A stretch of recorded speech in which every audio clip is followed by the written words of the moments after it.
All right, really the final step here is on the summary sheet, create links to the quarterly sheets to bring in the total expense for each quarter. Now, we learned data consolidate in class, but for this, we're not going to use that. We're just going to use straight links, which I think is going to work much easier. So I'm going to start in cell B5, start with an equal sign. And all I want here is the quarter one total for meeting room rent. So I'm going to come over here to click on quarter one, and that meeting room rent is in cell E5. So my formula simply equals the quarter one sheet, cell E5. I'm going to press enter, and there's my link. Meaning, if I change this number for whatever reason, or these numbers, this would automatically change because that's a formula, and it would automatically change in the summary sheet. Now, it's going to be pretty tedious to type that formula in one at a time, but here's the cool thing. I can use a relative reference and drag it down.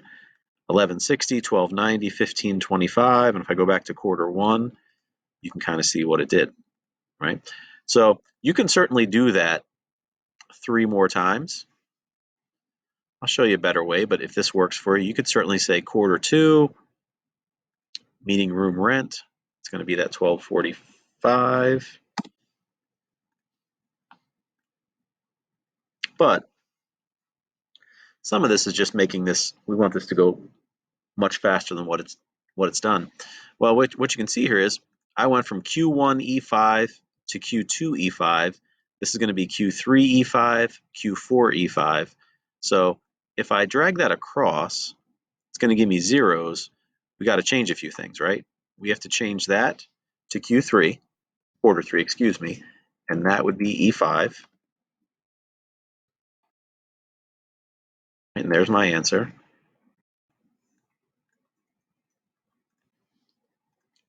And that looks to be done already. And I want to do the same thing here. This would be Q4, E5. So however you get this, I think this way is going to be much quicker.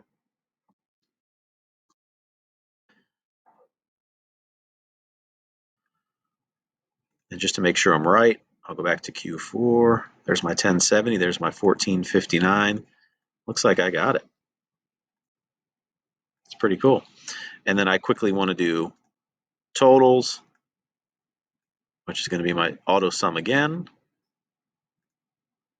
And I also want to do my auto sum down here. So I'm essentially totaling the quarters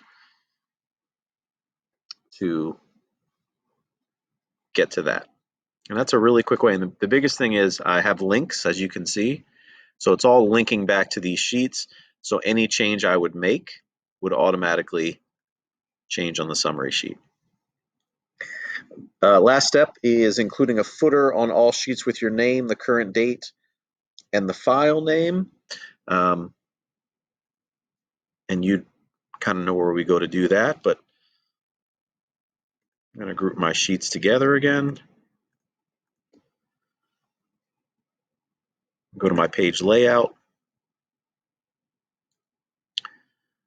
view, jump down to the footer,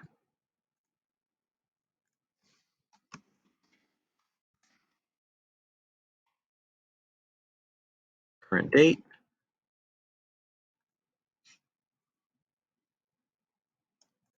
file name. I'll click out of it. Don't have a lot of space left over, but let's see if that applied. I'm going to check my print preview. And let's ungroup these first. Go to quarter one. You can see it's down there. Go to quarter three. You can see it's down there. So the grouping even works with footer options. And that, ladies and gentlemen, is it. Thanks for hanging in there. I know that was a bit tedious, but you will be prepared for the test, I promise you, and I would definitely recommend doing this again, maybe without the video. Best of luck. Thanks.